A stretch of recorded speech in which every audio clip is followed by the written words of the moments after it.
Il y a encore une autre manipulation face à TikTok, justement. Programme. Et avoir conscience que les programmes, c'est pas toujours la réalité des choses. Que la plupart des jeunes aujourd'hui sont en dépression. Que tu décides de te remettre en question sur toute ta vie, toutes tes opinions, tu cours après le bonheur toute ta vie. 36 millions d'euros pour ce mec. Tu seras forcément confronté à tes blessures. D'un côté, je suis d'accord avec toi, mais de l'autre, je suis pas d'accord avec toi. Les amis, bienvenue dans cette nouvelle vidéo. Aujourd'hui, je reçois Chloé. Donc Chloé, on s'est rencontrés il y a d'ici un mois. Et en fait, on a échangé sur les réseaux sociaux. De base, elle voulait pas faire de podcast avec moi. Et en fait, au final, j'ai réussi à négocier. Voilà, sachant qu'elle fait du droit, elle est dans le droit. Donc là, elle va partir à Paris, elle va se présenter. Elle va vous expliquer un peu ses démarches, comment elle a fait. Et en fait, on a une grosse conversation. On a eu pas mal de débats en fait. Et je trouvais ça hyper intéressant de partager ça avec vous. Donc voilà, Chloé, elle est encore jeune, elle a 19 ans. Moi, j'en ai 22. Faites attention aussi à ce que vous postez sur les réseaux. C'est très important. Moi, je fais très attention aujourd'hui à mon image. Je fais attention à ce que je poste. Voilà, même s'il m'arrive de poster avec des personnes pas forcément éthiques, voilà, je fais attention et je sais quelle image je veux représenter. Donc voilà, Chloé, tu vas te présenter, tu vas dire un peu comment on s'est rencontrés, ce que tu fais dans la vie, où tu habites et ce que tu veux faire d'ici les prochaines années. Ça marche. Alors du coup, moi je m'appelle Chloé, je suis étudiante en droit et sciences politiques à Nice. Donc j'ai 19 ans, il m'a un peu spoil, il a un peu raconté ma vie à ma place. Du coup, je suis grave d'accord avec ce qu'il dit sur que le fait que c'est grave important de faire attention à ce qu'on met sur les réseaux. C'est d'ailleurs la raison de pourquoi j'étais super sceptique à faire un podcast. Parce qu'en fait, j'estime que mes propos d'aujourd'hui, même si ça représente mes convictions, ça peut aussi être à l'avenir vraiment mes ennemis de demain et c'est ce qui peut me porter préjudice. Donc du coup, moi, je suis quelqu'un de très engagé pour mon âge, que ce soit dans la politique, dans l'humanitaire, dans mes convictions tout simplement. Genre c'est important pour moi et tu le sais, on en a parlé, de vraiment appuyer ce que je veux dire. C'est aussi pour ça que je fais du droit. Ça me permet d'avoir en fait cette validation académique qui donne un peu de valeur à mes propos et qui fait qu'on va plus m'écouter.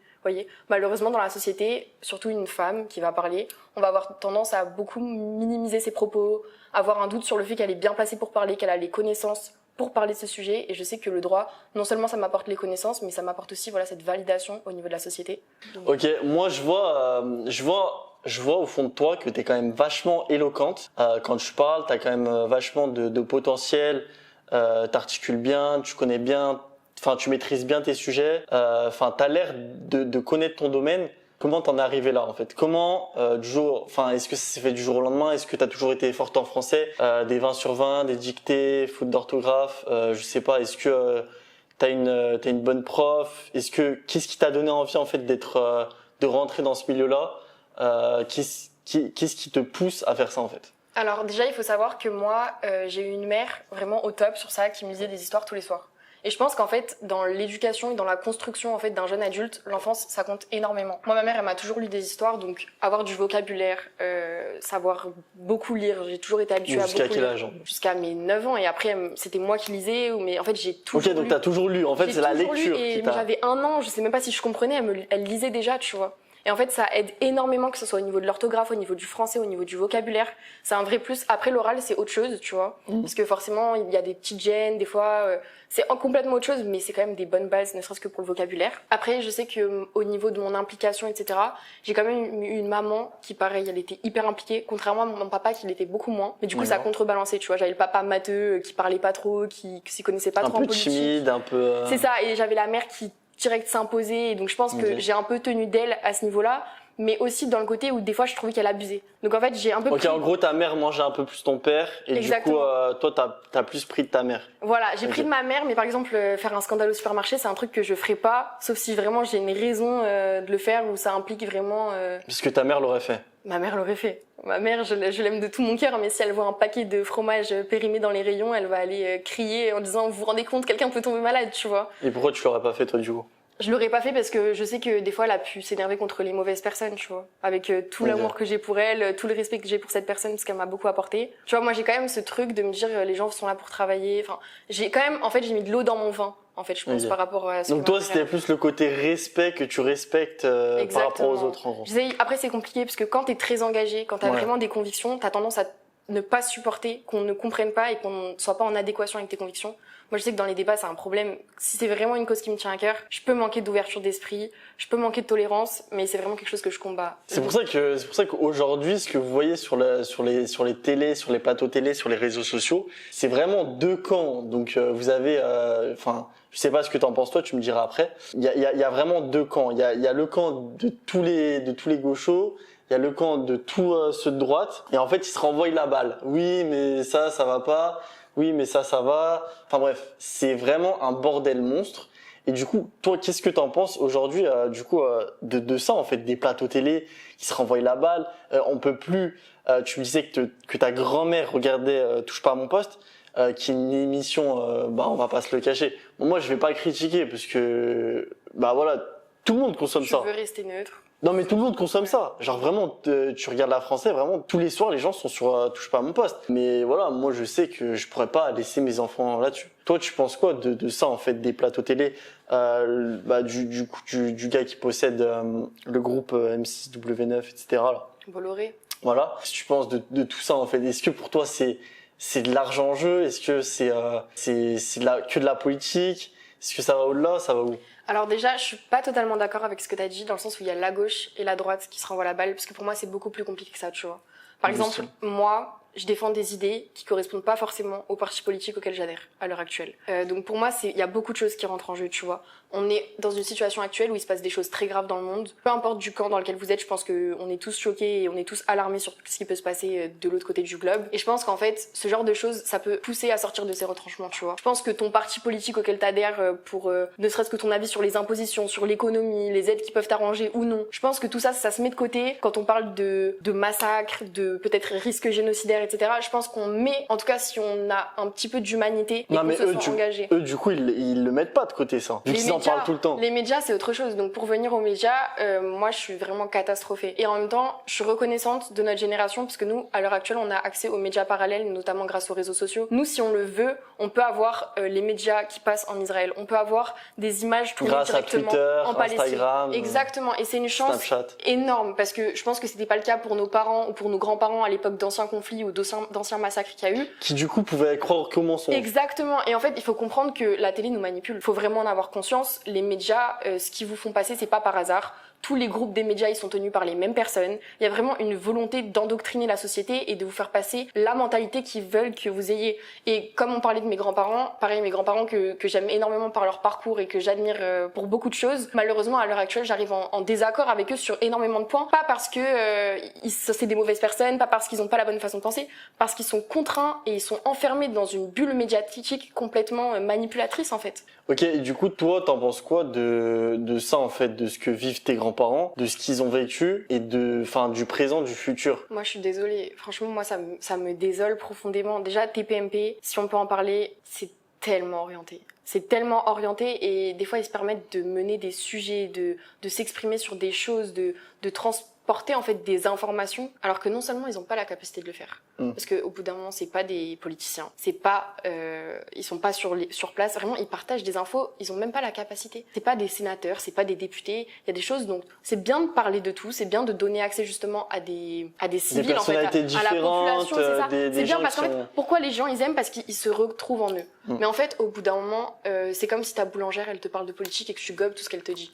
Mais tu dis qu'ils se retrouvent en eux, mais pour moi, il y a une part de fake dans tout ça. Il y a une part de, bien sûr que en gros, oui, je te dis quoi dire et tu vas le dire. Aujourd'hui, il y a un sujet, on va le prendre, toi tu vas dire ça. Mais bien sûr que oui. En gros, des marionnettes. Je vais donner un exemple et on se rappelle tous de Louis Boyard, qui est pas forcément un personnage avec lequel je suis en accord sur tout ce qu'il fait et tout ce qu'il dit, mais on se rappelle quand même de la scène qui est absolument délirante, d'un présentateur, mais tellement pas impartial au point d'insulter un député parce qu'il a parlé de son patron. Ils sont tenus comme ça, en fait. Ils sont tenus comme ça, mais ils sont d'accord avec ça. C'est un choix de vie, au bout d'un moment, de colporter des informations, d'entraîner la France entière dans une chute, en fait, de la vérité. Non, franchement, c'est triste. Et dans le cas de mes grands-parents, je pense que c'est le cas de toutes les vieilles personnes. Ils sont un peu condamnés dans ce truc-là ils ont vécu des choses. Je pense que nos grands-parents, etc., il y a eu énormément de conflits, que ce soit le colonialisme, les guerres mondiales, etc. Ils ont un paquet, en fait, historique et karmique qui est beaucoup plus lourd que le nôtre, finalement. Donc je pense que eux, ils ont déjà des petits problèmes dans le sens où il y a des blessures qui sont pas forcément réglées et ils étaient pas à la même période que nous. J'ai envie de te dire que si demain il y a quelque chose qui se passe, je pense qu'il y aura vraiment la parole qui sera libérée, il y aura des débats, tu seras forcément confronté à tes blessures. Alors que eux, ils n'ont pas été confrontés à tout ça. Ça n'a pas été blessé, ça a été mis à l'oubli, ça a été mis dans le silence. Et donc en fait, ça reste, c'est pas soigné. Et malheureusement, ils sont des souvenirs à un âge, en gros. exactement, des traumatismes, etc. de ce qu'ils ont pu vivre. Et c'est des choses qui ne sont pas réglées, ils en parlent pas. Et ils sont arrivés à un âge où ils sont tellement campés sur leur position que c'est malheureux. Ils se laissent entraîner du coup. Ils auront peut-être pas l'opportunité pour la plupart de revenir sur leurs décisions parce qu'ils sont embrigadés dans ça depuis beaucoup trop longtemps. C'est des blessures beaucoup trop profondes qui n'ont jamais été réglées et malheureusement c'est pas à 70 ans que tu décides de te remettre en question sur toute ta vie, toutes tes opinions, tous tes préjugés. Donc ce qui est dommage à l'heure actuelle, c'est qu'encore une fois, c'est ces personnes-là qui sont le plus présents dans les clivages politiques parce que c'est eux qui vont le plus voter, c'est eux qui sont le plus impliqués, c'est eux qui regardent le plus les médias traditionnels et on sait qu'en France, la population est vieillissante. Et pourquoi, à l'heure actuelle, la moitié des jeunes, ils sont pas du tout en accord avec les décisions politiques, les résultats, en fait, des votes, etc. C'est parce que c'est la population vieillissante qui n'a pas réglé ses histoires, qui n'a pas eu l'opportunité que nous, on a d'avoir accès à d'autres médias, d'avoir différentes visions et de pouvoir s'expliquer, s'exprimer sur ses traumatismes, comprendre l'autre, qui, elle, s'exprime et dont la voix prend vraiment la majorité. C'est dommage, c'est triste. Et tout cela influencé par les médias, par l'État, etc. Parce que les médias, ça nous manipule. Ayez en fait cette force de vous informer ailleurs. C'est très important. C'est votre devoir en tant que citoyen, en tant qu'humain, de vous renseigner et de pas rester dans en fait la bêtise. Parce que la bêtise humaine, c'est quoi? C'est se dire je vis bien et ça me suffit, je me contente de ça. Ok, mais la dernière fois, je te posais une question, je te disais, ouais, toi, est-ce que tu vas être en dehors ou dedans la matrice? Moi, pour moi, j'ai toujours su que la matrice, c'est quelque chose où tu restais enfermé, donc tu avais ton travail, tu rentrais le soir... métro, boulot, dodo. Voilà, métro, boulot, dodo, tu regardais la télé, tu prenais... t'avais des gosses à 30 ans, ensuite, bref, tu faisais un mariage, tu faisais des crédits, etc. Toi, tu m'avais dit, moi, je suis pour ça. Alors moi, en fait, déjà, j'ai pas la même définition de la matrice. Toi, c'est quoi la définition? Pour moi, la matrice, c'est tout ce que j'explique depuis tout à l'heure. C'est on vote, mais au final, est-ce qu'on a l'impression que nos votes ils marchent? On élit des gens, est-ce qu'ils nous mentent pas? En gros, c'est la manipulation de cette société. C'est l'encheminement. C'est le résultat de ce que moi je vise, exactement. Et en fait, moi, je suis pas pour. Mais pour moi, pour changer les choses, il faut y être. Moi, mon but dans la vie, c'est, je vais clairement rentrer dedans. Déjà, je suis absolument en désaccord avec énormément de notre système judiciaire, avec énormément de décisions de justice rendues. Tu sais, il y a un adage qui dit il y a rien de plus injuste que la justice. Et avec tout l'amour que j'ai pour la justice, avec toute la passion que j'ai parce que je veux quand même dédier ma vie, je peux pas nier en fait cet adage. J'y crois réellement. Aujourd'hui, que ce soit dans la politique, que ce soit dans le monde en général, on peut acheter du coup notre liberté avec de l'argent. Sarkozy, des mecs qui braquent des banques, qui ont de très bons avocats, même dans la politique je suis sûr que ça se fait, même des politiciens qui prennent de la drogue, ou même le comédien là qui a pris de la drogue, qui a percuté un enfant, enfin bref, ok. Et il y a des gens qui prennent 5 ans, 10 ans de prison parce qu'ils ont pointé une arme sur un mec, et ils ont juste braqué une banque et ils avaient pas d'avocat, ils avaient pas d'argent. En fait on est toujours sur le même principe. Je vais dire quelque chose d'absolument choquant peut-être pour certaines personnes, mais je pense que les gens qui ont un peu essayé de s'intéresser et de pas se bloquer justement dans cette matrice vont comprendre ce que je veux dire. Si la France, si l'État français voulait que la drogue s'arrête, la drogue se serait arrêtée. Ok, bien sûr. Rien que ça, tu vois. Donc en fait, incriminer des gens pour la drogue, c'est leur machine.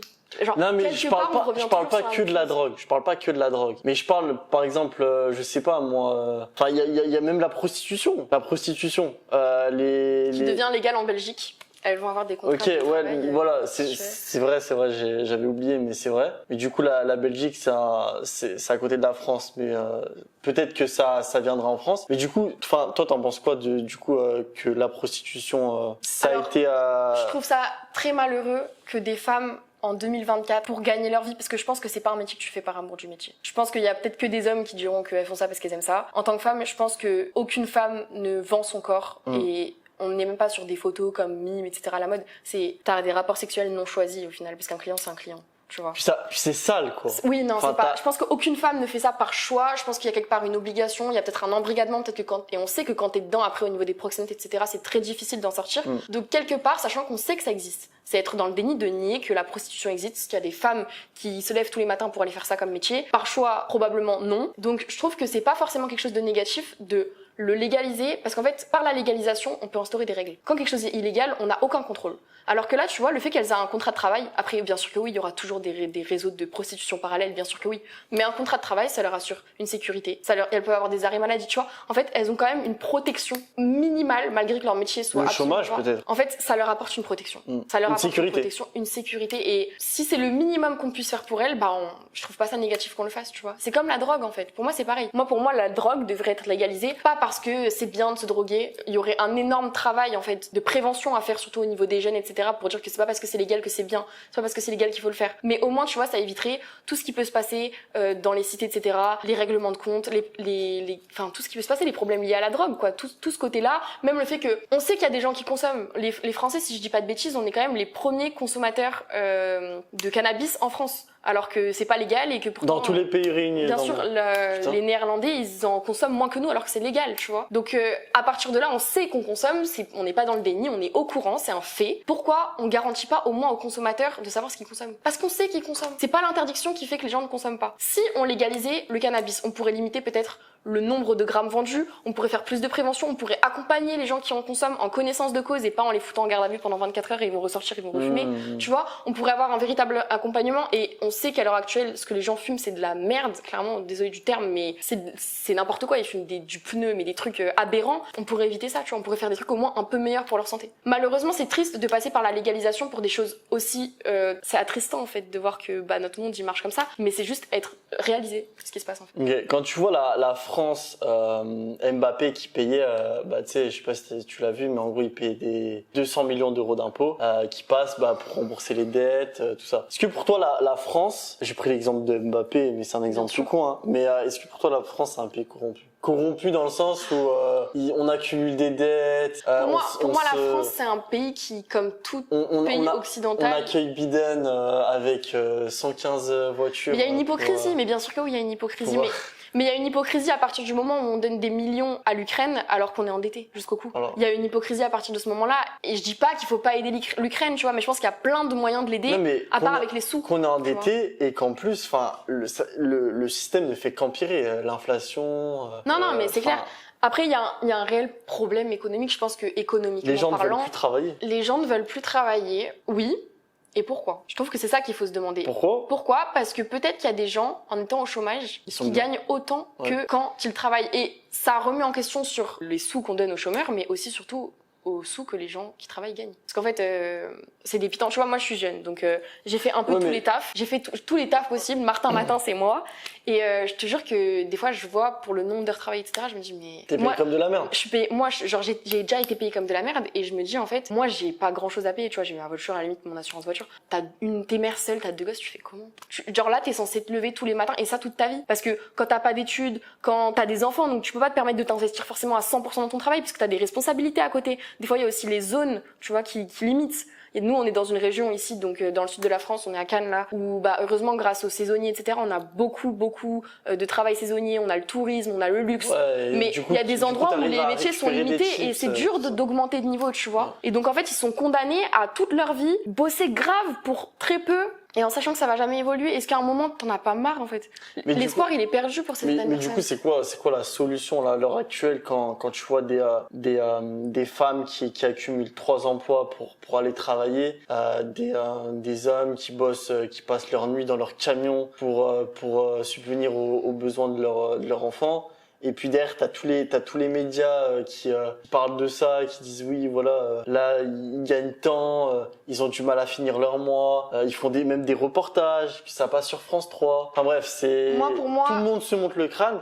Je veux dire, au bout d'un moment, moi j'ai l'impression que tout le monde va finir en dépression. Que la plupart des jeunes aujourd'hui sont en dépression, ça je le conçois et je le vois. Les jeunes sortent plus, les jeunes font plus la fête, ils font plus rien, tu vois. Alors qu'avant ils étaient plus libres, je pense. Moi je pense que là on manque de liberté. Déjà au niveau des gens du coup qui ont du mal à finir leur fin de mois, j'ai pas la prétention de pouvoir apporter une solution, parce que je pense que si j'avais la solution là à te donner en 5 minutes, il y a bien des chefs politiques qui auraient pu le faire avant moi, tu vois. Je pense que si on en est encore là, alors que franchement la pauvreté c'est quelque chose qu'on a toujours essayé de combattre, c'est pas pour rien. C'est qu'il y a des facteurs qu'on n'a pas, c'est qu'il y a tellement de facteurs à analyser, on ne vit pas dans un monde de bisounours, malheureusement, et à mon plus grand regret, tu vois. Maintenant, je pense qu'à l'heure actuelle, l'État français cherche réellement à créer... C'est une fille en fait que j'ai rencontrée, c'est quoi, ce week-end qui me l'a dit, et j'ai vraiment tilté sur ce qu'elle a dit, je trouve ça vraiment réel. L'État français cherche à créer des très très riches et des très très pauvres. La classe moyenne, elle est en train de disparaître. Bah ça après, et c'est volontaire. ça on s'est vu ça. Et c'est volontaire, et on le voit tous les jours. Et en fait, sauf que le problème c'est quoi? Parce que quand t'as des très très pauvres et des très très riches, pour que les très très pauvres ils meurent pas de faim, on va encore plus taxer les très très riches, parce qu'il y aura plus de classe moyenne, on les aura tellement taxés jusqu'au bout qu'il y en aura plus. Parce que c'est ceux qui payent les très très riches ils vont faire quoi? Parce que c'est ceux qui payent le plus d'impôts. Mais c'est évident, parce qu'au bout d'un moment, avec tout l'amour que tu peux avoir pour la France, avec toute la reconnaissance que tu peux avoir pour la France. Ils vont tous à Dubaï. Dubaï, c'est pas un bon exemple, parce que Dubaï, c'est quand même une belle arnaque aussi. Il y a des impôts à Dubaï. Il faut pas croire que tout est beau, tout est rose. Regarde, au niveau climatique, c'est vraiment pas le paradis. Dubaï, pour moi, c'est un mauvais exemple. C'est juste la fame pour les jeunes, les réseaux sociaux, les influenceurs, mais Dubaï, c'est pas le meilleur exemple, tu vois. On peut juste parler de la Suisse, si on veut donner un exemple beaucoup plus proche, beaucoup plus raisonnable. C'est pas un paradis fiscal, la Suisse. C'est pas un paradis fiscal, mais je peux te dire que vaut mieux être propriétaire d'un bien immobilier en Suisse qu'en France. Par rapport aux impôts, par rapport aux taxes. Être propriétaire, ne serait-ce que immobilier en France, regarde rien que l'héritage. Moi, ça me désole. Ouais, tu payes. Il y a des gens qui passent leur vie à payer un crédit, à travailler pour acheter une maison en se disant, bah, c'est ce qui restera à mes enfants. Et les enfants, ils sont taxés à 30%. Mais c'est horrible. Je te dis que 30% de la sueur d'une vie de tes parents, tu vas devoir la rembourser pour avoir accès à ce que tes parents ont passé leur vie à construire. Moi, ça me désole. Et pourquoi selon toi, tu vas me dire ce que t'en penses, mais pourquoi selon toi, il n'y a pas quelque chose qui se crée? Pourquoi selon toi, il y a pas une... tu sais, bon, il y a eu les gilets jaunes, il y a eu les guerres civiles. En gros, il y a eu les gilets jaunes, il y a eu la mort de Naël, qui ont fait des émeutes. Il y a eu des émeutes, mais par-ci par-là, tu vois, il y a des manifestations tous les jours en France. Il y a eu les tracteurs. Ça dure quoi, une semaine? Pourquoi, selon toi, il n'y a pas quelque chose de plus grave qui arrive? Est-ce qu'on va y passer? Pour toi, c'est quoi le topo en fait de tout ça? Alors, déjà, je pense qu'on est tous les deux d'accord pour dire que les émeutes qu'il y a eu, c'était pas forcément de la bonne manière, tu vois. Bloquer les gens qui travaillent le matin, ça aide pas les Français. Détruire des commerces dans les zones ZUP, ça aide pas les Français. Détruire ses propres cités, ça aide pas les Français. Non, ça aide pas, mais ils arrivent à se faire entendre grâce à ça. Mais regarde, ils se sont fait entendre, mais on a démonté tous leurs arguments juste par le fait que les émeutes n'ont pas été faites de la bonne manière. Moi, je pense qu'une guerre civile à proprement parler, ça n'arrivera pas en France. Okay. Déjà, tout d'abord parce que les gens sont pas prêts à prendre le risque, tu vois. Ils sont pas prêts à perdre leur travail, à tout envoyer en l'air pour révoquer les décisions. Pourquoi aussi? Parce que nous, on n'est qu'une génération montante. Et regarde, dans les émeutes, en tout cas pour les émeutes par rapport au petit Naël, c'est des gens de notre âge qui ont crié dans la rue. C'est absolument pas l'autre génération. Eux, ils voulaient pas se mouiller. Et si la génération de nos parents était une génération qui se mouillait, qui se révoltait, qui levait le poing, on n'en serait pas là où on en est aujourd'hui. C'est par leur silence qu'on est obligé de faire trop de bruit. Si à l'heure actuelle, nous, on a besoin de crier pour être entendus, c'est parce qu'eux, ils se sont tus beaucoup trop longtemps. Donc moi, je suis persuadée que notre génération, on a réellement un rôle à jouer et on est un peu la dernière chance de la France. On est la dernière chance. Je n'ai même pas envie de dire que de la France parce que regarde ce qui se passe dans le monde, tu vois. Je pense qu'on est une génération. On a vu le silence de nos parents. On sait ce que ça donne et c'est notre rôle à l'heure actuelle, que ce soit sur le climatique, le politique, le social. Le climatique, c'est trop tard. Mais climatique, c'est pas trop tard. Si tu dis que c'est trop tard, tout est trop tard. Oui, donc on laisse le pays partir en couille, on jette des déchets, on se dit ça y est. Non, mais bien sûr que oui. Tout ce qui se passe à l'heure actuelle, tout le fardeau qu'on a sur les épaules. Parce que, est-ce que tu penses que c'est à nous, à des jeunes de 20 ans, on a notre vie à construire, on fait des études, à nous de se révolter, à nous de crier parce qu'il y a du racisme en France, à nous de crier parce que la planète, elle va mourir dans 50 ans. Est-ce que c'est à nous? C'est pas à nous. C'est pas notre rôle, c'est pas notre fardeau, c'est pas nos erreurs. Mais malheureusement, si c'est pas nous, ça sera qui? Donc oui, je pense que notre génération, on a un rôle à jouer. Est-ce que c'est en criant dans la rue? Je pense que non, parce que je pense que les choses ont évolué, les choses ont changé. Maintenant, les gens ils crient dans la rue, on envoie les CRS. Maintenant, t'as un pins pastèque pour soutenir la Palestine, tu te prends une amende. Enfin, la liberté d'expression, la liberté en fait de manifester, elle est extrêmement restreinte. Okay. Et ils jouent justement avec les lois pour essayer de te dire manifestation, tu sais, pas autorisée, etc. Bien sûr que oui. Donc je pense que c'est pas dans la rue que ça va se faire. Mais je suis sûre qu'on a un rôle à jouer. Et le jour où on trouvera comment, ça peut pas se faire sur les réseaux sociaux. Déjà, je pense que les réseaux sociaux, ça se fait déjà. Déjà, je pense que les réseaux sociaux, mais pas que sur Twitter. Je pense que sur tous les réseaux sociaux, à partir du moment où tu adhères un minimum à ce contenu, t'en as beaucoup. Et je pense que c'est bien parce que déjà, ça libère la parole et ça informe. Parce que tous les jeunes ne sont pas renseignés, tous les jeunes n'ont pas des parents qui sont impliqués en politique. Des fois, on n'est même pas du tout d'accord avec des parents. Il y a des parents qui ont des fois des mauvais avis, tu vois, qui sont braqués parce qu'encore une fois, ils n'ont pas accès aux mêmes médias que nous. Donc, je pense que déjà en parler sur les réseaux, c'est un premier pas. Après, notre génération a le droit de vote. Je pense que là, avec ce qui se passe en ce moment, ça va leur donner vraiment la responsabilité d'aller voter. Je pense qu'ils vont comprendre que si c'est pas eux qui lèvent le poing, ça sera pas les grands-parents qui vont le faire. aussi. Donc ça se fera d'une manière, comment je ne sais pas, sinon je serais déjà en train de le faire. Parce que pour moi, genre, d'un côté, je suis d'accord avec toi, mais de l'autre, je suis pas d'accord avec toi. Quand je vois la plupart des jeunes d'aujourd'hui qui sont perdus, qui savent pas ce qu'ils veulent faire, qui se réorientent 150 fois, est-ce que tu crois que c'est ces gens-là qui vont prendre des décisions? Est-ce que c'est ces gens-là qui vont se rebeller? Est-ce que En c'est fait, ces je gens-là préfère un qui jeune qui à 18 ans se dit ok, là je fais des études, ça me plaît pas. C'est Non ça que mais je veux faire dans la vie. même là, je connais des gens, ils ont 23 ans, ils savent pas ce qu'ils vont faire. Mais tu sais quoi, je préfère des gens qui cherchent ce qu'ils veulent faire. C'est-à-dire qu'ils se trompent 10 fois, allez, 18 et 30 ans, et qu'à 50 ans, ils ont trouvé le métier qui leur plaît, là où ils sont bien, plutôt que des gens comme la génération de nos parents. Leurs parents, ils leur ont dit quelle étude faire, ou alors ils ont pas pu faire des études, bref, peu importe. Ils se sont retrouvés jusqu'à des 50, 60 ans dans des métiers qu'ils aimaient pas, et ils ont jamais osé dire c'est bon, j'arrête, je change. C'est une force en fait, regarde, si on peut se réorienter, c'est déjà une force. C'est déjà qu'on a le choix et on a l'occasion de se rendre compte qu'on fait erreur ou que c'est pas notre domaine ou qu'on a l'opportunité de faire autre chose. Moi je préfère sincèrement des gens qui vont peut-être s'égarer, peut-être se tromper, peut-être changer 10 fois entre leurs 20 et leurs 30 ans. Mais ils vont finir leur vie dans un domaine qu'ils aiment. Ils mourront en se disant écoute, j'ai testé, j'ai su, j'ai vu, je sais et je suis heureux, j'ai fait ce que je voulais, plutôt que des gens qui vont être dans un déni toute leur vie en se disant bah non mais j'ai pas le choix, c'est comme ça. Quelque part voilà. Après oui, notre génération elle est pas aidée parce que les réseaux sociaux, même si c'est une force, ça reste quand même un très gros poids, que ce soit sentimental, que ce soit Toi c'est plus une force ou un poids? Alors je pense que ça reste une force parce que j'ai envie de voir le positif dans. On peut voir le verre à moitié plein, le verre à moitié vide. Clairement, on est sur un verre vraiment à moitié plein, à moitié vide. Il y a des risques, mais les réseaux sociaux, c'est comme tout en fait. Beaucoup, surtout les anciennes générations, encore une fois, parce qu'ils maîtrisent pas. En fait, quand tu maîtrises pas, ça fait peur. Quand c'est nouveau, ça fait peur parce qu'on connaît pas les risques, on n'est pas informé, et donc directement, on se braque, on se dit ok, c'est dangereux, on sait pas, c'est dangereux. Mais je pense que si tu connais les réseaux sociaux, que t'as conscience des risques, que t'es prévenu, que justement on prévient, tu vois, les jeunes, on essaye de faire de la prévention. J'insiste beaucoup sur la prévention pour les jeunes parce que je trouve que c'est vraiment ce qui peut aider et ce qui peut éviter de commettre de grosses erreurs dans plein de domaines. Mais je pense que si tu fais de la prévention, qu'on sait quels sont les risques, c'est pas plus dangereux d'être sur les réseaux sociaux que de se balader dans la rue. Oh mais on n'a pas de prévention. On n'a pas aujourd'hui de prévention sur les réseaux sociaux. On commence à en avoir. Moi, je sais que par exemple, ne serait-ce que dans ma famille, tu vois, j'ai des petites cousines que j'aime de tout mon cœur. J'ai un petit frère qui est tout petit. Moi, crois-moi que la prévention, je vais la faire parce que je pense que j'ai plutôt bien géré, tu vois, ma façon de. Mais la prévention, tu l'as fait toi. Toi, tes parents. Qui c'est qui t'a dit si un monsieur il te dit monte dans mon camion, j'ai des bonbons, tu rentres pas. C'est pas l'école. C'est tes parents. Parce qu'ils en ont conscience. Ça sera pareil pour nous. Ça sera la même chose pour nous. Ou nos enfants, on va leur dire oui. Si le monsieur, tu penses que c'est à nous de faire le taf? Moi, ma fille, mais bien sûr que oui.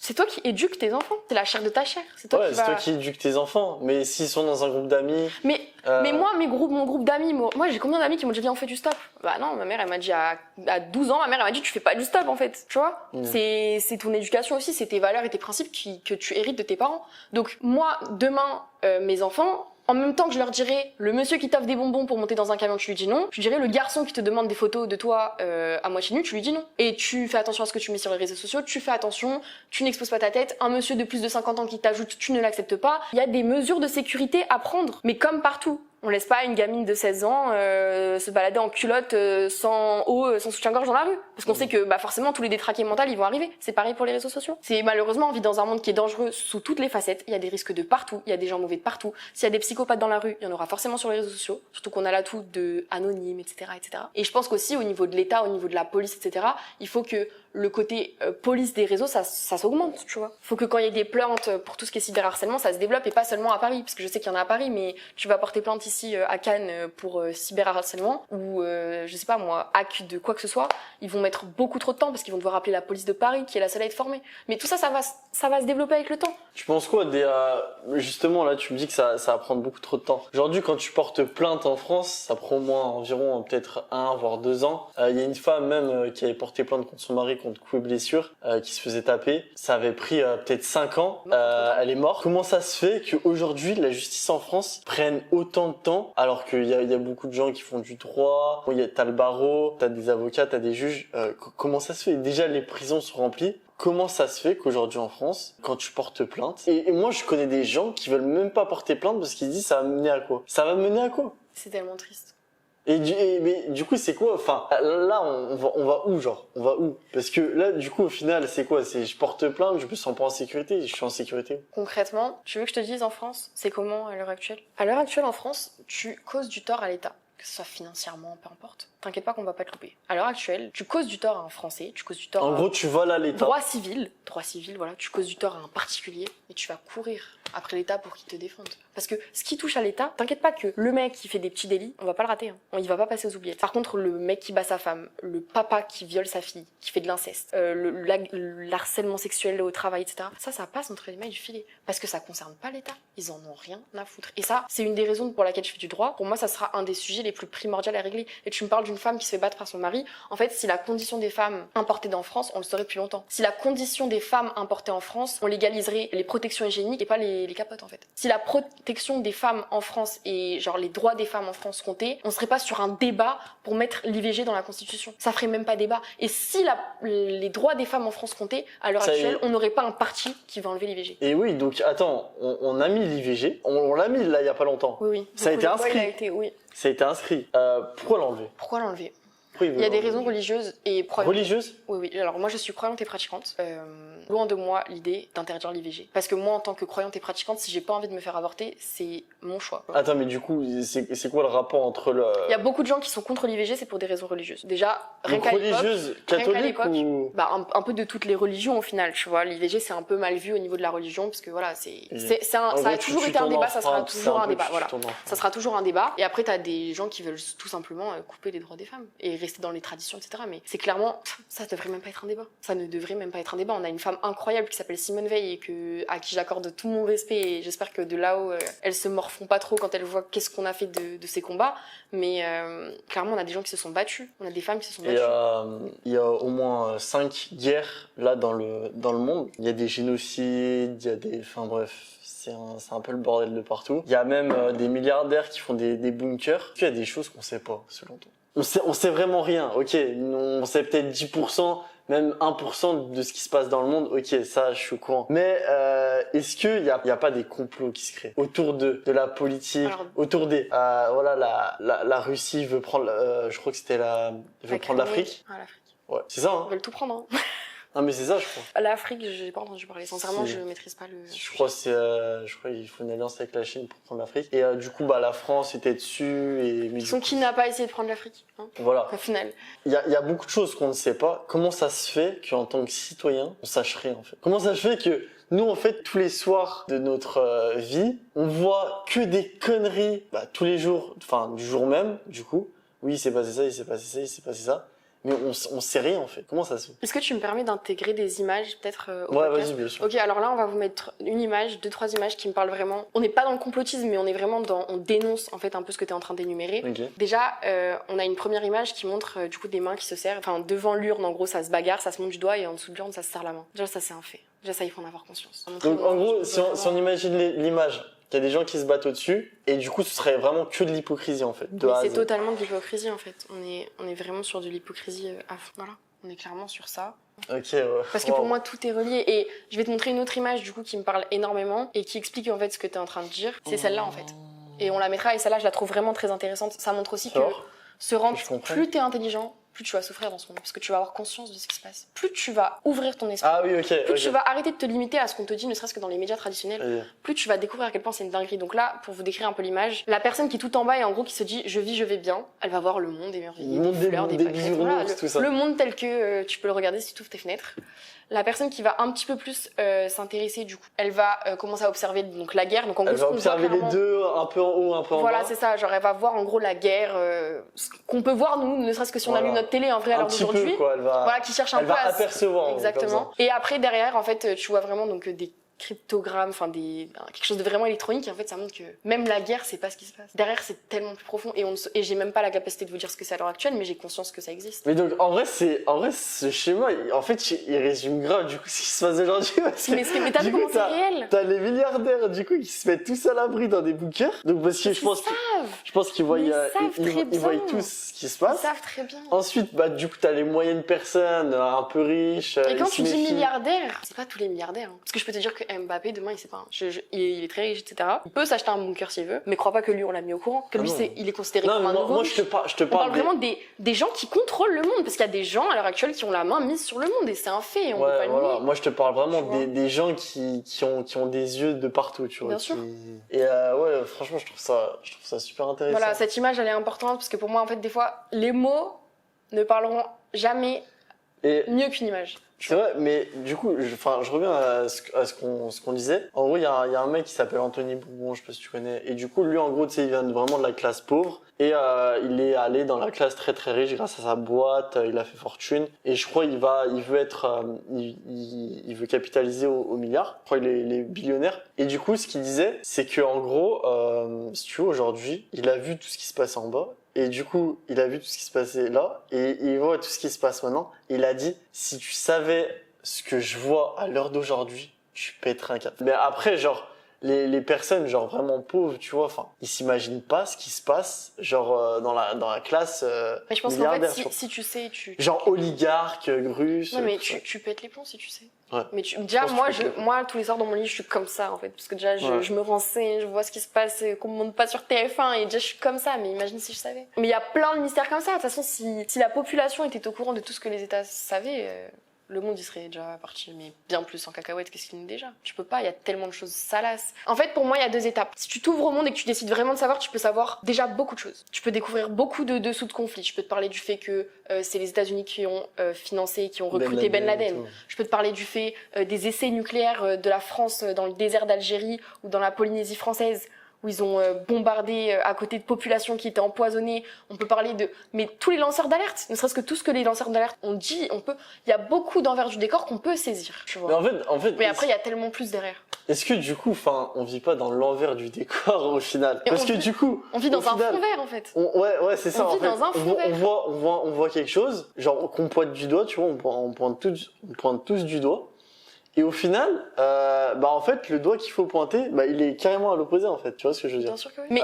Mais tu sais que, alors, je m'aventure pas trop dans le sujet parce que j'ai pas les termes exacts, mais je sais qu'il y a un homme ou une société en particulier qui gère énormément de choses en France et on ne sait pas qui est le patron de cette société, c'est anonyme. Rien que ça, c'est un truc de fou. Genre, le mec, il contrôle presque tout le pays, on n'a pas son nom. C'est-à-dire quand tu dis contrôle tout le pays. Écoute, c'est ma meilleure amie qui s'intéresse énormément à l'économie, qui elle est en fac d'éco, etc., qui veut faire de la finance, qui m'en a parlé. Et donc, comme je t'ai dit, c'est pas moi qui ai eu la source d'information. Non, mais quand tu dis, il y a un mec, on sait pas qui c'est. Il y a énormément tous les trucs de télé, ils lui appartiennent même peut-être au-dessus de Bolloré, la politique il investit, genre vraiment un truc de fou. Et je te jure, c'est dommage que je sois pas assez renseignée carrément. Mais après, tu sais comme moi que, il y a plein de milliardaires, des personnes très fortunées qui ont. Oui, mais on connaît leur nom quand même, tu vois. On connaît leur nom. On connaît pas. Oui, bien sûr que oui. Il y a plein de gens qu'on ne connaît pas, tu vois. Bien sûr que oui. Je pense que le meilleur pote de Poutine, personne ne le connaît, tu vois. Je pense que, tu vois, il y a des gens, on ne connaîtra jamais leur nom, parce que eux, en fait, ils font leur vie, ils veulent pas apparaître là-dedans. Ils se disent, si j'apparais là-dedans,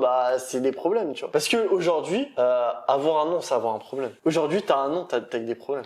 Et après, tu dois les résoudre. T'as un nom, on associe tes actes à ton nom, en fait, tout simplement. Ouais, mais... C'est plus facile d'agir dans l'ombre. De toute façon, tu sais, je pense qu'à partir du moment où t'agis dans l'ombre, totalement, c'est que t'as quelque chose à te reprocher. On avait ce même débat avec ma meilleure amie, et on se disait quoi? Elle me disait, ouais, moi, je vais être une femme de l'ombre. Ouais. J'ai dit, moi, je vais être dans la lumière, plus tard. Mon but, si je fais des choses, c'est que mon nom il apparaisse parce que je sais que je veux faire des choses bien. Je sais que ce que je veux faire dans ma vie, ça va être des choses honorables et j'ai aucune raison de me cacher. Parce que je n'ai que des ambitions honorables, profondément, tu vois. Et elle me disait, non mais moi je veux gagner beaucoup ma vie, je veux avoir un certain level de vie, mais je veux pas qu'on connaisse mon nom, quitte à faire des choses très bien, donc comme par exemple donner beaucoup de sous pour des réserves en Afrique, mais je veux pas que mon nom il apparaisse. Je dis mais en fait, si tu donnes des sous dans une réserve en Afrique, tu t'en fous que ton nom il apparaisse dans le journal. Ça va pas changer ta vie, personne va te pointer du doigt si tu donnes 3 millions d'euros pour une réserve qui veut sauver les lions, tu vois. S'il y a ton nom en bas de la page sur le journal, ça va pas changer ta vie. Par contre, si tu finances des groupes armés, si tu vends des armes, là oui forcément ça va te déranger qu'il y ait ton nom. À partir du moment où t'as un problème avec le fait que ton identité soit dévoilée, c'est que t'as conscience que ce que tu fais c'est problématique. Et que tu vis mieux si on sait pas ce que tu fais. Ça révèle tout. Vraiment, ça révèle tout. À partir du moment où t'es problématique, bien sûr que non, t'as aucun intérêt à ce que ton nom il soit dévoilé. Parce que tu sais très bien que ce que tu fais c'est problématique. Tu sais très bien que les gens ils vont t'en vouloir. Tu sais très bien que t'as tout intérêt à rester dans l'ombre. Parce que ce que tu fais ça n'a pas à être mis en lumière. Mais après, pour moi, quand je suis né, tu vois, je suis né, voilà, j'ai fait ma vie, j'ai fait ma jeunesse, du coup, tout se passait bien, j'ai fait mon école, j'ai fait mon collège, j'ai fait mon lycée. Et en fait, c'est quand je suis rentré dans la vie active. Et là, en fait, j'ai compris quelque chose. J'ai compris qu'en fait, on se faisait avoir. En fait, en étant né, on se faisait avoir par le système. Parce que du coup, la personne qui est au-dessus de toi, ah bah il mange plus que toi. La personne qui est au-dessus, qui mange encore on plus dirait que toi. le film là. Okay. T'as pas vu le film où les gens ils sont tous reliés, je sais pas quoi, c'est une pyramide, un truc hyper Je sais glauque. pas, je me rappelle pas. Human Centipede, je crois que ça s'appelle. En gros, du coup, je suis rentré dans la vie active, tu vois. Et en fait, je me suis dit, ah ouais, mais là en fait, il y a un truc qui va pas. Là, en fait, je suis passé à côté de quelque chose et il y a un truc qui va pas. Mais tu vois, quand tu sais pas ça, quand tu vois pas ça, quand t'es pas dans la vie active, quand tu rencontres personne, quand t'apprends pas à connaître les gens, quand tu t'ouvres pas d'esprit, tu restes dans ton truc, dans ta routine, tu l'as pas ça. Tu te dis pas, ouais, la société c'est un scam. Tu cours après le bonheur toute ta vie. Exactement. Mais au final, genre, moi c'est pas ce que je veux. Et pour ça, en fait, j'ai compris ça. Et là, du coup, je veux essayer justement, de faire bouger les choses, de me faire entendre, enfin, de plus rentrer en contact dans vraiment le lourd, tu vois. Parce que je me dis, en fait, si t'as rien à apporter dans ce monde. Tu vas te faire beaucoup d'ennemis. Ouais, bien sûr. Mais je me fais déjà des ennemis, genre sur mes vidéos, sur mes commentaires. Mais après, il y a plein de gens qui sont... En fait, c'est simple. T'auras beaucoup d'ennemis, mais t'auras beaucoup d'amis. T'auras les deux. Dans tous les cas, t'auras des gens avec toi. De toute façon, à toute hauteur de réussite, tu vas avoir des fardeaux. Si tu réussis, t'auras des fardeaux. Si t'as pas de fardeau, c'est que t'as pas réussi. Ok, pour toi, Trump, il joue un rôle, mais il joue tellement bien son rôle qu'il a réussi à... Enfin, moi, je pense que Trump, il arrivera... Tu vois, il avait une dette, là, il a été condamné. Condamné, voilà, il a été condamné. Direct après, il avait tellement d'amis qu'il s'est fait 36 millions d'euros en 24 heures de donations. 36 millions d'euros pour ce mec. Est-ce que pour toi, c'est normal qu'un Donald Trump... Bon, après, on n'est pas aux USA... Voilà, j'ai pas... Déjà, je pense qu'il a pas besoin de l'argent des gens. Oui, il a pas besoin de l'argent des gens. Mais est-ce que c'est normal? Mais qu'est-ce qui est normal en fait? Qu'est-ce qu'on va estimer? Est-ce que tu penses qu'un policier qui tue un jeune garçon, peu importe et qui reçoit une cagnotte de 1 million d'euros? Bah ouais, bah en fait, c'est le même exemple. C'est exactement la même chose. En gros, tue un arabe, tu vas devenir millionnaire. Je suis désolée, cette phrase, je la reprendrai jamais assez. C'est tellement vrai. Non, mais du coup... Depuis quand on félicite quelqu'un qui a commis un homicide qui soit volontaire? Mais du coup, c'est exactement le même truc que Trump. C'est exactement la même chose. Trump, en fait, j'ai pas envie de m'y aventurer parce que sincèrement, je trouve que c'est un personnage tellement controversé. Il y a tellement de choses à dire que je pense qu'il faudrait un podcast juste sur lui pour ne serait-ce que citer le minimum des éléments, tu vois. Mais après, moi, je pense que tu vois... De toute façon, abrégé, je peux pas te dire ce que je pense du fait qu'il ait touché des sous parce qu'avant le fait qu'il ait touché des sous, c'est même pas ça le plus problématique, c'est son personnage. Si pour toi, Trump est réélu, Marine, si elle est élue, elle sera en 2027. Ok, Poutine, il sera sûrement réélu. Je sais pas quel âge il a, mais bref. Déjà, Poutine, les élections... Oui, enfin, les élections, on peut pas appeler ça des élections. Voilà, bref, t'as compris. Est-ce que pour toi... Vote à main levée, tu sais. Si tu lèves pas la main, tu te fais couper la tête. Là, on va craindre quelque chose. Pour moi, on va craindre quelque chose. Alors moi, j'ai pas les mêmes inquiétudes que la plupart des gens. Peut-être à tort, hein, tu vois, mais par exemple, je sais qu'il y a beaucoup de gens qui craignent une guerre nucléaire. Parce que Trump et Poutine, on est d'accord qu'ils sont ensemble. Enfin, qu'ils sont du même parti, en tout cas. Trump et Poutine, non, tu peux pas, non. Ah ouais? Parce que les deux, ils veulent leur pays number one, et en fait, il peut pas y avoir deux number one dans un monde. C'est d'ailleurs ce qui a fait qu'il y a eu la guerre froide, tu vois. Aussi, en dehors du fait qu'ils avaient des opinions politiques complètement différentes. Non, c'est deux personnes très controversées, mais c'est pas moi, j'aurais pensé que, tu vois, Biden, très controversé avec Poutine, mais que Trump pourrait s'allier justement avec Poutine. Parce qu'il a la même image, il a le même... Mais ils pourront pas! Parce qu'en fait, s'ils font ça, ils vont perdre une certaine crédibilité, ils le feront pas. Ils peuvent pas. Ouais, ils peuvent s'attaquer au monde quand ils veulent, eux deux. Mais est-ce que c'est dans leur intérêt, en fait? Ils savent très bien. En fait, moi, je pense qu'une guerre nucléaire, à l'heure actuelle, ça n'arrivera pas. Je pense que peut y avoir une escalade des violences. Déjà, je pense que une guerre armée comme à l'époque, ça n'arrivera plus. Une troisième guerre mondiale? Voilà, ça n'arrivera plus de la même manière. Il va y avoir des guerres, des cyber-guerres, il va y avoir plein de choses qui vont se passer. Des guerres entre voisins. Voilà, des guerres économiques. Il peut y avoir énormément de choses. Peut-être des guerres chimiques, tu vois. Mais il va pas y avoir des soldats qui vont se tirer dessus dans des tranchées. Ça, si tu oublies, ça n'existe pas. Même des bombes nucléaires qui va... Et des bombes nucléaires, alors peut-être que je suis dans le déni, peut-être que c'est... Toi, tu crois pas aux bombes nucléaires? J'y crois, hein, ça existe malheureusement. Mais surtout Nagasaki, c'est pas un film, hein. Mais je pense que ça ne se passera plus. Parce que je pense qu'à l'heure actuelle, la moindre bombe nucléaire qui explose, peu importe où dans le monde, peu importe son influence, la guerre, elle explose le lendemain. Donc je pense que c'est dans l'intérêt de personne de foutre la Terre en l'air, en fait. Peu importe le mec qui soit fou ou pas, ne serait-ce que pour garder son pouvoir, il faut qu'il reste en vie. Ok, toi, comment ça se fait que des mecs comme Trump, des mecs comme Poutine, bon, ils ont pas le même salaire qu'Emmanuel Macron, hein, tu te doutes bien, les mecs, ils sont milliardaires. Comment ça se fait que des mecs comme ça, à 70 ans, ils se disent, voilà, je veux contrôler un pays. Est-ce que c'est pas le fait d'être égocentrique, d'être narcissique, est-ce que c'est pas des personnes qui ont manqué d'amour dans leur vie, qui veulent redevoir quelque chose? Parce que moi, tu vois, genre avant, jamais je me serais lancé comme ça sur les réseaux, jamais je me serais exprimé, jamais j'aurais redonné mes idées. Et en fait, tu vois, le fait de, je sais pas, j'ai un peu une haine et une envie de vengeance, tu vois, envers la société, tu vois. Et c'est pour ça que je fais ça, du coup. Et toi, du coup, pourquoi, selon toi, des mecs comme Poutine, Trump, des mecs qui ont très bien réussi leur vie, ils sont là, en fait? Alors déjà, je pense que la fortune de Poutine et de Trump, elles sont pas composées de la même manière. Tu vois, je pense que Poutine, c'est le fait qu'il soit monté au pouvoir qui a augmenté sa fortune, tandis que Trump, c'est le fait qu'il ait de la fortune qui l'a fait monter au pouvoir. Pourquoi il a eu autant d'engouement? Parce que c'est l'exemple parfait de l'américain qui a grave réussi, tu vois. Mhm. Et les gens se disent, bah, ce mec-là, tu vois, il a réussi, il va nous faire réussir. En gros, c'est Pour la moi- croyance de réussite. Pour moi, c'est un peu le mec qui s'est dit, vas-y, j'ai tout, il me manque ça, genre. J'ai tout, il me manque ça, tu vois. Limite caprice d'enfant qui en devient une obsession. Ok, Pour moi, ça va genre être le ça. fils à papa qui a pas. Genre eu le mec son il a truc. tout réussi dans sa vie, il s'est dit bah vas-y moi je vais devenir président et le pire c'est que ça marche. Mais bon ouais,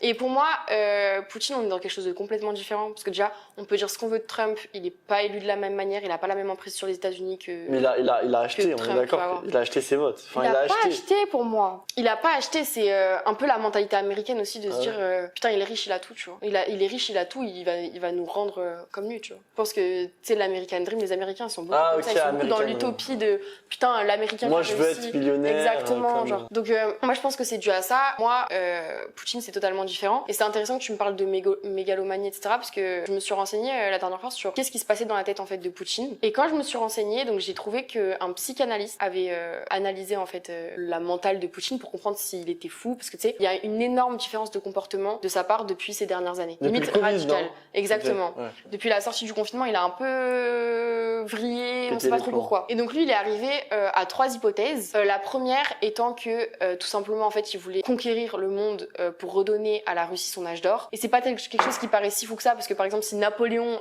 était là à nos jours, je pense qu'il ferait exactement la même chose que lui. Et en fait, bah, comme par exemple Napoléon ou d'autres grands dirigeants, grands empereurs, grands conquérants. Tu peux juste expliquer ce que c'est l'âge d'or? L'âge d'or, Ça, en gros, je sais pas ce que le c'est. paroxysme, c'est-à-dire que avoir plein de territoires, vraiment arriver au top du En gros, top du pays, tu vois. conquérir les territoires. Voilà, et, être au prime en fait, tout simplement, où il peut amener son pays. Et en fait, je pense que avoir cette mentalité-là de conquérant, de vouloir être toujours plus pour son pays, vouloir limite construire, enfin avoir le pays le plus puissant, etc.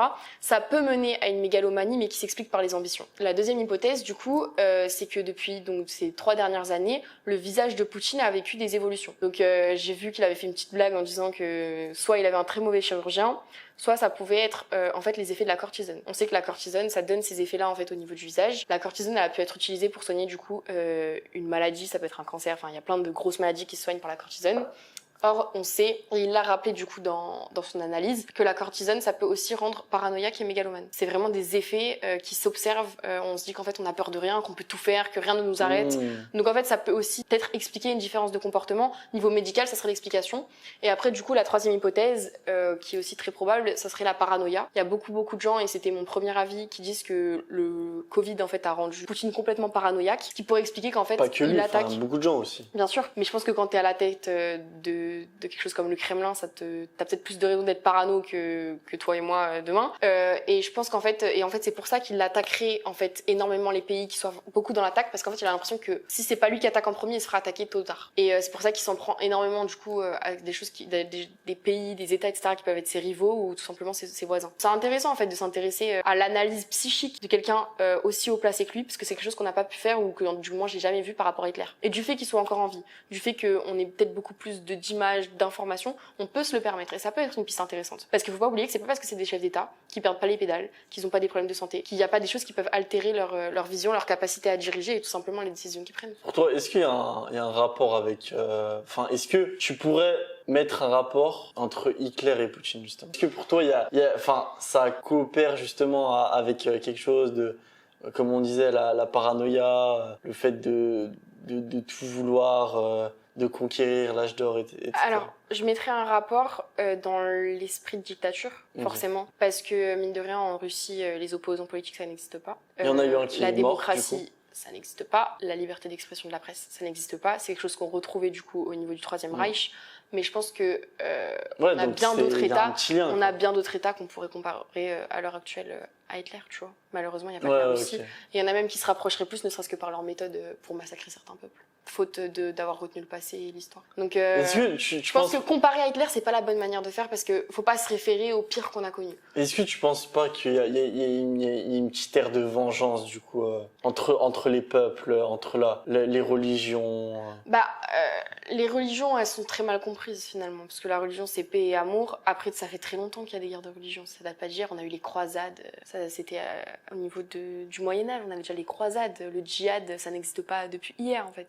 Les guerres de religion, ça a toujours, donc le djihad c'est la guerre religieuse, ça a toujours existé les guerres de religion malheureusement. Est-ce que ça existera toujours? Je ne sais pas. Moi je trouve ça dommage qu'en notre ère, alors qu'on a appris, qu'on a vu qu'on pouvait vivre ensemble, ça existe toujours. Pourtant, on peut vivre ensemble, tu penses? On peut vivre ensemble. Bien sûr que oui, on peut vivre ensemble. J'ai envie de te parler de la Terre Sainte. C'est peut-être le pire exemple que je peux donner parce qu'on sait qu'à l'heure actuelle, c'est un des territoires les plus convoités du fait qu'il y ait 3 religions qui s'affrontent pour savoir à qui appartiendra la Terre Sainte qui est partagée par ces 3 mêmes religions. Mais j'ai envie de te dire que les 3 religions viennent du même endroit. Moi qui suis croyante, pour moi ça veut pas rien dire. C'est que on a forcément au bout d'un moment vécu ensemble et il y avait pas de souci. C'est l'orgueil des chefs d'État, c'est l'orgueil des dirigeants qui a poussé à utiliser la religion comme comme une excuse pour attaquer un autre parce qu'il avait pas la même que nous. La religion, elle a été instrumentalisée par les États, elle a été instrumentalisée par les peuples, par les dirigeants. La religion en elle-même, si tu la lis, elle dit pas de se faire la guerre. Enfin. Et comment ça se fait que du coup on arrive là à des guerres de religion? On arrive à des guerres en fait dans tout. Tout est sujet à des guerres. L'économie qui partait d'un troc, ça peut. Enfin, on a à l'heure actuelle aussi des guerres pseudo-économiques. Tout est sujet à la guerre. L'humain a sa part vraiment de noir dans son cœur qui fait que et aussi les dirigeants. Tout est sujet à la guerre à l'heure actuelle. La race est sujet à la guerre. Je pense, je peux te dire qu'à l'époque des hommes de Cro-Magnon etc. Même peut-être un petit peu avant l'Antiquité. Enfin, on regardait pas si t'étais noir ou si t'étais blanc, tu vois. Ça a jamais été sujet. La différence, elle fait peur à partir du moment où il y a l'ego qui rentre en jeu. Il y a eu la dissolution de l'Assemblée nationale hier. C'est Macron qui l'a annoncé à la suite de la victoire de Jordan Bardella. Est-ce que pour toi c'est une bonne chose que pour la première fois du coup de l'histoire, la droite arrive à la tête du pays? L'extrême droite, tu veux dire? L'extrême droite, pardon. À 33% quand même. Est-ce que c'est une bonne chose? Est-ce que c'est pas aussi par rapport au fait qu'il y ait trop d'agression, il y ait trop de ce sentiment d'insécurité, il y ait trop ce sentiment tu sais, des coups de couteau qu'on a vus, de tout ça. Tu vois ce que je veux dire? Pour toi, c'est une bonne chose? Pour toi, c'est une mauvaise chose? Pour toi, c'est quoi que...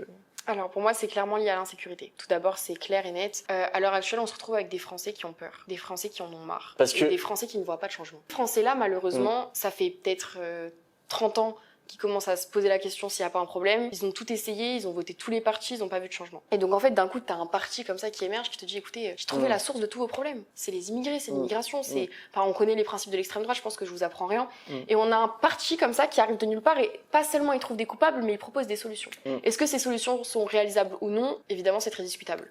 En revanche ils arrivent avec des solutions. Ils arrivent avec la prétention d'avoir des solutions que personne n'a jamais proposées et que personne n'a jamais expérimenté, peut-être pour des bonnes raisons d'ailleurs. Donc forcément, le Français désemparé, qui ne sait plus pour qui voter, qui ne sait plus vers qui s'orienter, bien sûr que oui, il adhère. C'est son dernier espoir. On arrive avec une lueur d'espoir dans une France qui perd clairement la tête. Donc bien sûr que les gens y croient. Moi, malheureusement, là où je suis vraiment inquiète, c'est que l'extrême n'a jamais été une solution et pourtant ça a été pris comme un recours plusieurs fois dans l'histoire. Je veux envie de dire qu'en Allemagne, en 1933, si Hitler est arrivé au pouvoir, c'est pas pour rien.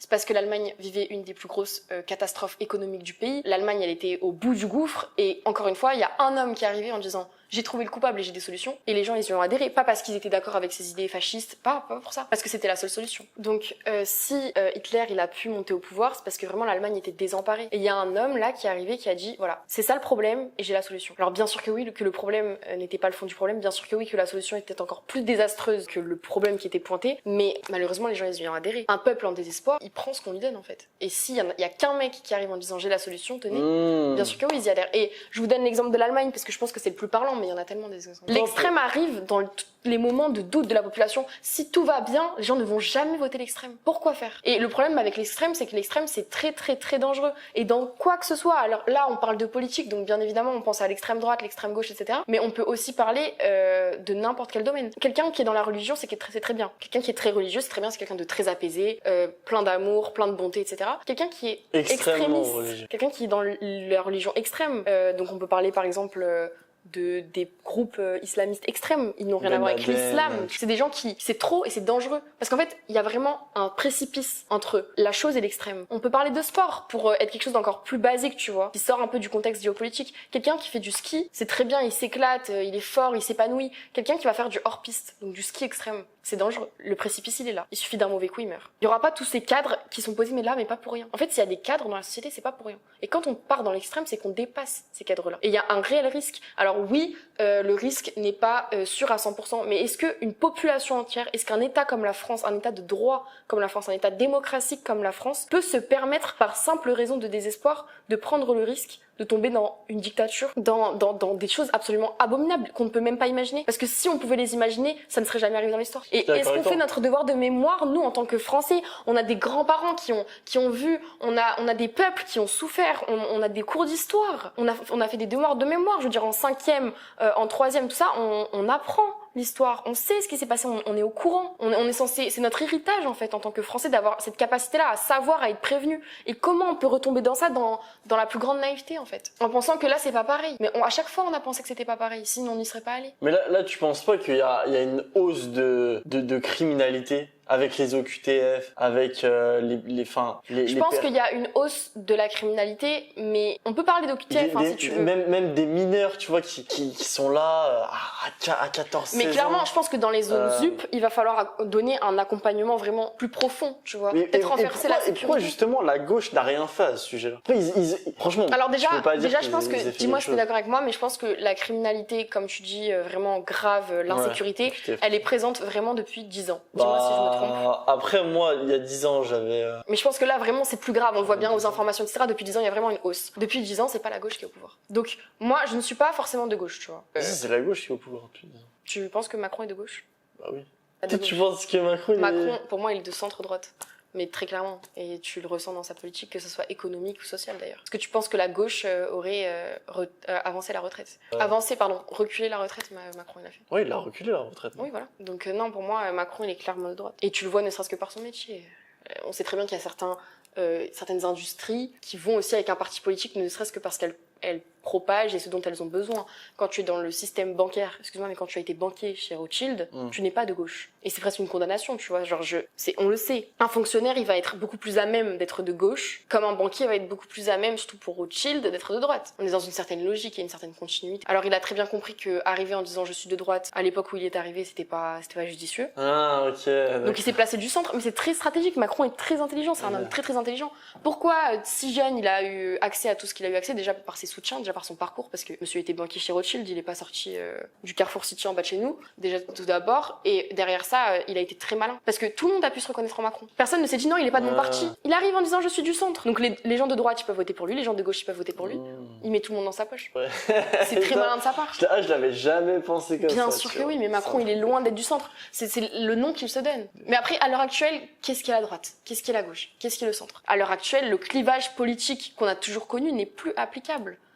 Parce que la droite et la gauche se ressemblent tellement, alors en plus on a le centre qui vient s'y rajouter et on sait pas le placer, qu'on peut plus parler de droite, de gauche, etc. comme on en parlait il y a 20, 30 ans. C'est plus pareil.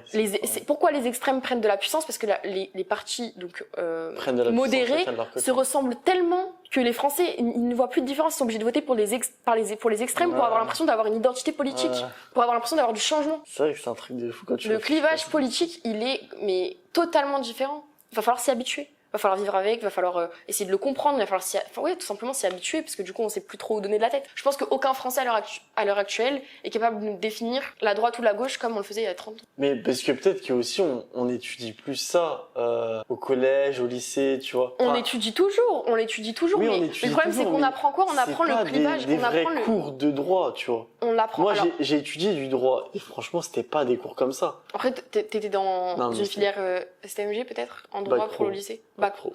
peu importe, c'est du professionnel, donc on va Ouais. t'apprendre pour les contrats de travail, etc. Ouais, ça va mais être orienté c'était- pour que toi, dans ta vie professionnelle, Voilà. tu puisses t'y repérer. Mais C'est pas c'était pour pas que tu du deviennes vrai un droit professionnel du droit. politique. Et après, on est tout plus ça. dans, si on parle du lycée, On on va plus t'apprend être dans pas tout ça. l'éducation morale et civique, tu vois. C'est un Ouais. devoir de citoyen, ça. Tu vas peut-être, je pense que ouais, même à la journée d'appel, ce serait Mais intéressant. c'est dommage peut-être qu'on nous en qu'on parle. n'apprenne pas plus du coup ce qui se passe, tu vois. Bien sûr que oui, c'est regrettable. Mais je pense que On forme c'est- pas des citoyens, C'est ça. Et on je forme pense des que. employés. Mais après, je pense que c'est pour leur intérêt à eux Bien sûr que oui. qu'on. Si tout le monde Je peux- comprenait tout, Ouais, c'est ça. les élections ne se dérouleraient pas comme Puis ça. moi, je connais plein de gens, tu vois, ils sont pas politiques. Les gens, tu leur parles politique, ils disent ouais non, moi je m'en fous. Écoute, moi c'est regrettable, mais j'ai plein de copines qui ont voté selon ce que je disais dans mes stories, tu vois. C'est-à-dire qu'elles s'y connaissent pas en politique, elles ont vu que moi j'étais calée sur le sujet, j'étais Ah, investie. en gros, parce J'ai que des t'as gens mis qui m'ont ça. envoyé, j'ai eu 5 messages le Ok. jour même en me disant je vote pour qui. Alors, Ouais. bien sûr que oui, je le dis parce que je suis persuadée de mes convictions.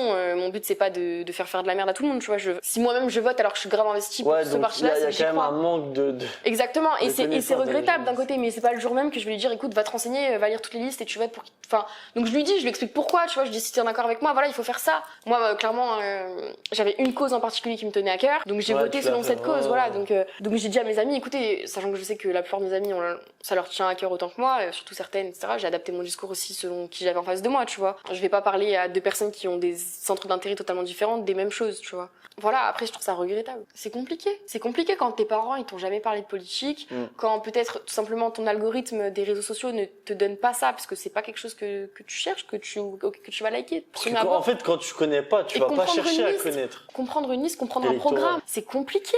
Quand tu lis les programmes et avoir conscience que les programmes, c'est pas toujours la réalité des choses, avoir conscience de ce qui est faisable ou non dans le programme. Et tu penses pas qu'aujourd'hui, du coup, il y a encore une autre manipulation face à TikTok, Bien justement, sûr que oui. où le mec, tu le vois, il est là, il partage sa vie.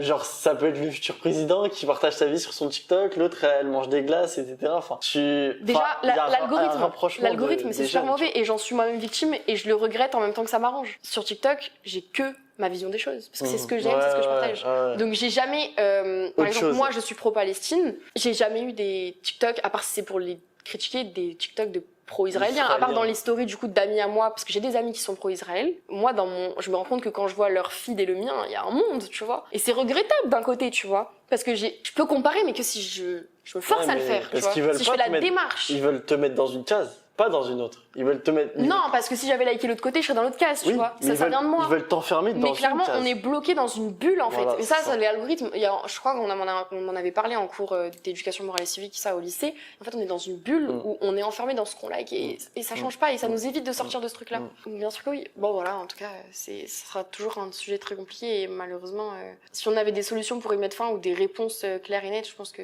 on le saurait. Il faut faire avec et il faut en avoir conscience. Je pense que la conscience, c'est notre premier devoir à l'heure actuelle avec tout ce qui se passe. Ok, toi, dernière chose, mais si t'avais un truc, une seule chose que tu pourrais changer en France, qu'est-ce que ce serait? De changer. Unir le peuple. Donc rassembler le peuple. Rassembler le peuple, ou plutôt stopper ce que l'État, les médias, etc. sont en train de créer, c'est-à-dire monter les uns contre les Ouais. autres en essayant de désigner un coupable. Ah, c'est horrible. Parce que là, le but de peu importe quel parti politique, c'est de trouver un coupable. Il n'y a pas de coupable en fait. Si la France elle en est là, c'est de la faute de tout le monde, c'est de la faute de personne à la fois. Donc il n'y a pas de coupable, c'est trop facile de trouver un coupable. Si toute situation avait un coupable précis, clair, net, la vie serait bien facile. Donc moi j'aimerais que le peuple soit uni, que le peuple, peu importe son origine, peu importe sa religion, se rende compte qu'ils ont les mêmes objectifs quelque part. Je pense qu'à l'heure actuelle, les objectifs c'est la sécurité, la liberté, garantir nos droits fondamentaux, etc. Et puis aussi qu'on arrête de nous prendre pour des cons. Une paix en fait.